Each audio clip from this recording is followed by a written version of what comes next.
Alhambra, Ayah Sofia. Halo selamat pagi teman-teman. Siapa yang sudah mandi, sikat gigi dan wangi? Siapa yang sudah mandi, ayo kemari. Yeay. Assalamualaikum warahmatullahi wabarakatuh. Apa kabar ya teman-teman Alhambra? Apa kabarnya juga teman-teman Ayah Sofia? Selamat datang di video pembelajaran tematik bersama Miss Ayu. Alhamdulillah hari ini kita sudah tiba di subtema terakhir, tema 2 atau tema B ya, yaitu subtema 4 tentang menyayangi hewan. Jika sebelumnya teman-teman sudah belajar subtema 3 tentang menyayangi tumbuhan, sekarang kita akan membahas tentang menyayangi hewan. Bicara soal hewan, kira-kira teman-teman apa di rumahnya memiliki hewan peliharaan? Iya, good job. Ada yang memiliki, ada juga yang tidak memiliki ya. Oke, tidak apa-apa. Nah, menurut teman-teman, bagi teman-teman nih semuanya, apakah semua hewan bisa dipelihara? Iya, tidak semua hewan bisa dipelihara ya teman-teman. Beberapa hewan tidak bisa dipelihara karena satu terkait keamanan, juga terkait izin. Jadi ada beberapa hewan yang dilindungi oleh pemerintah yang mana masyarakat biasa itu tidak diizinkan untuk memelihara di rumah ya. Oke teman-teman, bicara tentang memelihara hewan, kira-kira apakah teman-teman tahu bagaimana cara merawat hewan-hewan tersebut? Ya, yuk mari sama-sama kita bahas pada subtema ini. Nah, bicara tentang hewan peliharaan, di sini sudah ada cerita tentang Tony dan pamannya. Jadi begini teman-teman ceritanya. Paman Tony ini memiliki 2 kelinci. Lalu paman Tony kemudian memberikan salah satu kelinci tersebut kepada Tony. Saat Tony menerima anak kelinci tersebut, Tony merasa senang dan gembira karena ini pertama kalinya Tony memelihara hewan. Nah, lalu setelah dipikir-pikir, ternyata Tony belum pernah memiliki pengalaman tentang memelihara hewan di rumah sebelumnya. Akhirnya Tony pun bertanya kepada salah satu temannya yang juga memiliki beberapa kelinci di rumahnya. Temannya tersebut bernama Deli. Nah, lalu Tony pun menulis beberapa pertanyaan berkaitan dengan cara merawat hewan kepada Deli. Yuk sama-sama kita bantu Tony membuat pertanyaan seputar merawat hewan peliharaan. Ya teman-teman, pada pembelajaran sebelumnya Miss Ira sudah menjelaskan tentang bagaimana melakukan wawancara. Ya, ketika kita ingin melakukan wawancara atau mencari informasi, kita harus menyiapkan beberapa daftar pertanyaan tersebut. Nah, daftar pertanyaan tersebut terdiri dari 5W plus 1H. Itu apa saja sih? Yuk sama-sama kita lihat di layar. Ya, 5W 1H terdiri dari 1. What, where, who, when, why, and how ya. Yang pertama ada what atau artinya apa. Nah, apa ini digunakan untuk menanyakan tentang sesuatu hal ya. Lalu yang kedua ada where atau artinya di mana. Di mana digunakan untuk menanyakan letak atau tempat. Lalu yang ketiga ada who atau siapa. Nah, siapa ini digunakan untuk menanyakan seorang pelaku atau orang yang melakukan kegiatan tersebut. Selanjutnya ada when atau artinya kapan. Kapan digunakan untuk menanyakan waktu. Berikutnya why atau mengapa digunakan untuk menanyakan sebabnya. Dan yang terakhir itu ada how atau artinya bagaimana. Nah, bagaimana ini digunakan untuk menanyakan keadaan atau cara. 6 pertanyaan yang biasa digunakan untuk mencari informasi. Ya, silakan teman-teman boleh berlatih membuat pertanyaan tentang bagaimana cara merawat hewan peliharaan. Melanjutkan cerita sebelumnya tentang Tony yang memperoleh anak kelinci dari pamannya. Akhirnya setelah bertanya kepada Deli, Tony sudah tahu nih teman-teman bagaimana cara merawat hewan peliharaan. Nah, di rumah Tony merawatnya tidak sendiri, melainkan dibantu oleh anggota keluarganya. Nah, di rumah ini atau di rumahnya Tony itu saling membagi tugas untuk merawat kelinci ini. Seperti pada gambar di sini ya teman-teman. Ini ada ibu yang membantu menyiapkan makanan untuk kelinci. Jadi ibu yang belanja ke pasar teman-teman, membeli sayuran dan wortel. Setelah tiba di rumah dan setelah selesai disiapkan, lalu diberikan kepada Tony. Dan Tony memberikan kepada kelincinya langsung teman-teman. Nah, Tony memberikan makan kelinci banyak 2 kali sehari, yaitu pagi dan sore. Lalu selain itu Tony juga membersihkan kandang tempat kelinci tinggal teman-teman. Namun tidak sendiri, ada ayah yang bertugas atau siap membantu Tony.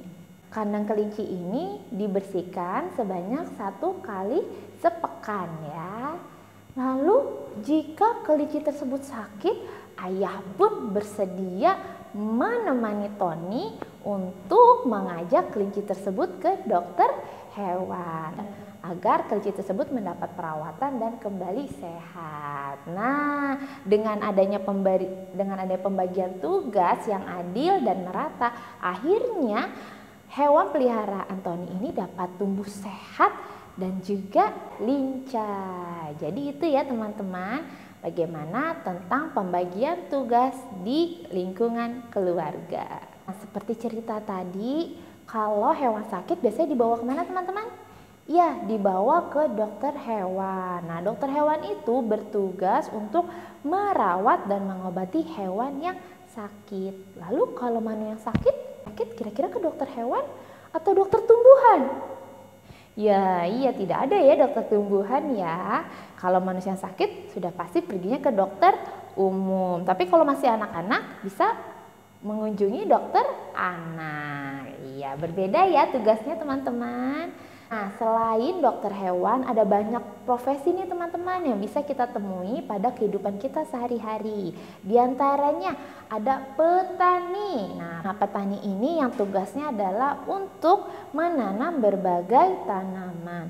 Lalu ada juga pedagang. Pedagang ini bertugas untuk menjual barang-barang yang kita butuhkan untuk memenuhi kebutuhan kita sehari-hari, seperti sayuran, seperti daging, beras, dan lain-lainnya. Lalu ada juga profesi guru. Nah, seperti misalnya ini ya teman-teman. Iya, jadi tugas guru adalah untuk memberikan atau mengajarkan ilmu, pengetahuan kepada siswa-siswinya.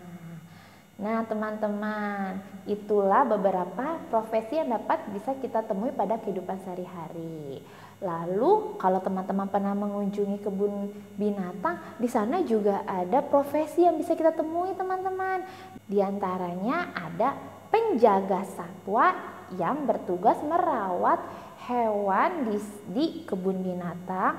Lalu ada tugas kebersihan yang bertugas menjaga kebersihan lingkungan kebun binatang. Lalu ada juga petugas tanaman yang bertugas untuk merawat tumbuhan yang ada di kebun binatang. Nah, jadi itulah beberapa profesi yang bisa kita temui di kebun binatang. Lalu masih ada beberapa profesi lagi teman-teman yang akan kita bahas pada pembelajaran hari ini. Yuk kita lanjutkan. Nah, kalau tadi kita membahas tentang profesi sehari-hari, lalu profesi pada kebun binatang. Nah, coba kita lihat di layar ya teman-teman. Di sini ada profesi atau atau pekerjaan yang terdapat pada lingkungan rumah, teman-teman. Ada apa saja ya? Yuk kita bahas satu persatu. Yaitu pertama ada petugas keamanan yang berperan menjaga keamanan lingkungan. Lalu ada petugas kebersihan yang bertugas atau memiliki peran menjaga kebersihan lingkungan agar terhindar dari berbagai macam penyakit yang disebabkan akibat kelalaian manusia. Lalu ada juga ketua RT atau ketua rukun tetangga yang bertugas untuk memelihara kerukunan dan kebersamaan antar warga masyarakat agar tetap damai, tetap bersatu tanpa saling membeda-bedakan. Nah, itulah beberapa profesi atau petugas yang bisa kita temukan pada lingkungan rumah kita. Masya Allah ya teman-teman, semuanya memiliki peran atau tugas yang pastinya berbeda-beda juga. Nah, dengan memiliki tugas atau peran yang berbeda-beda ini, nah insya Allah bisa saling melengkapi dan saling mendukung satu sama lain. Nah, selanjutnya bicara tentang hewan, kita juga sering kan teman-teman membuat karya dari hewan? Iya, betul. Nah, jadi karya yang dihasilkan ini diperoleh menggunakan teknik potong dan tempel. Seperti gambar pada layar ini teman-teman. Di sini sudah ada contoh karya berupa hewan dari teknik potong dan tempel. Yang pertama ada boneka panda. Nah, boneka panda ini diperoleh dengan cara menggunting kertas dan menempelkannya sehingga menjadi seperti panda, lalu diberikan sedikit kancing di belakangnya agar bisa menempel. Lalu gambar yang kedua ini adalah gambar hiasan kepiting. Nah, gambar hiasan ini juga diperoleh dengan cara teknik potong dan tempel.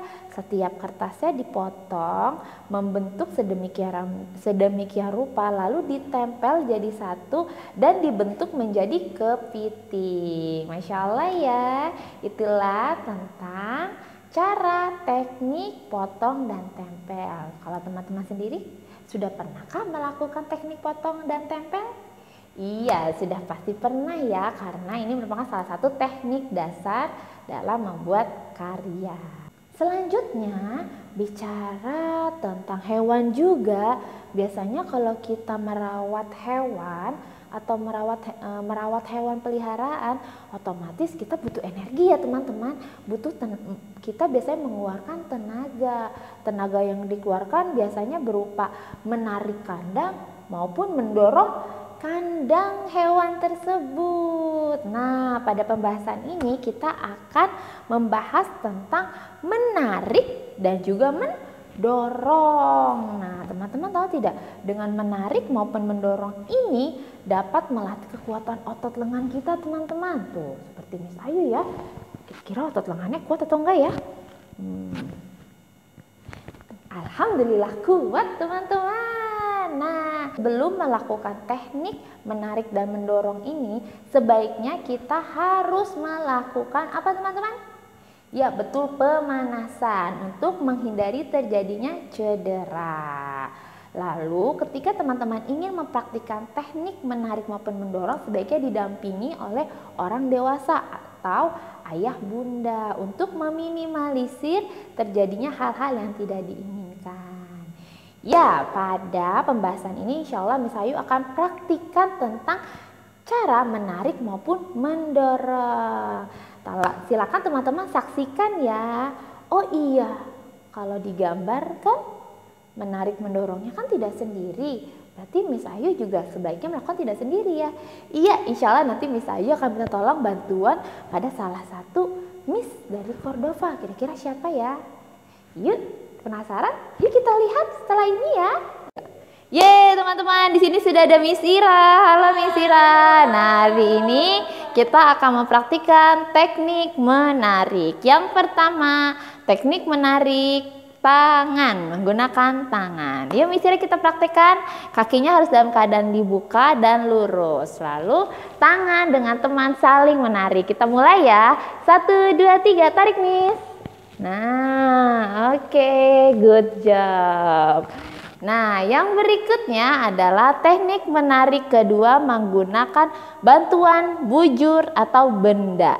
Cara menggunakan bantuan bujur atau benda. Kita mulai ya. 3, 2, 1. Nah, oke. Itulah teknik menarik. Selanjutnya akan dilanjutkan dengan teknik mendorong. Bukan saling berhadapan, kaki sedikit dibuka, lalu posisi tangan saling memegang atau mendorong ya. Kalian bisa melakukan dorong sekuat-kuat. Oke, yuk kita mulai. 3, 2, 1, Miss.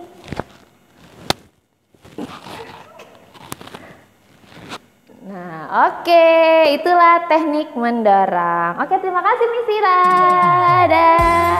Nah, itulah tadi tentang cara menarik dan mendorong yang baik dan benar. Teman-teman dipersilakan untuk praktikkan di rumah. Namun ingat ya, tetap pada pengawasan atau pendampingan ayah bunda. Dan melakukannya pun harus berdua ya, agar hasilnya lebih maksimal. Oke teman-teman, itulah pembahasan kita hari ini. Masya Allah, sudah cukup panjang ya. Nah, terima kasih kepada teman-teman yang sudah menyaksikan dari awal sampai akhir. Semoga semua yang bisa dijelaskan mudah, semoga dapat dipahami oleh teman-teman dan dapat menambah pengetahuan teman-teman semua. Oke teman-teman, mari kita akhiri dengan membaca hamdalah alhamdulillahirabbil alamin. Oke teman-teman, tetap semangat dan jaga kesehatan, karena sebentar lagi kita akan menjalankan pekan-pekan yang cukup aktif. Insyaallah teman-teman mampu, insyaallah teman-teman bisa. Wassalamualaikum warahmatullahi wabarakatuh. Are you good job? Good job, good job, good job, good job, good job, good job, good job.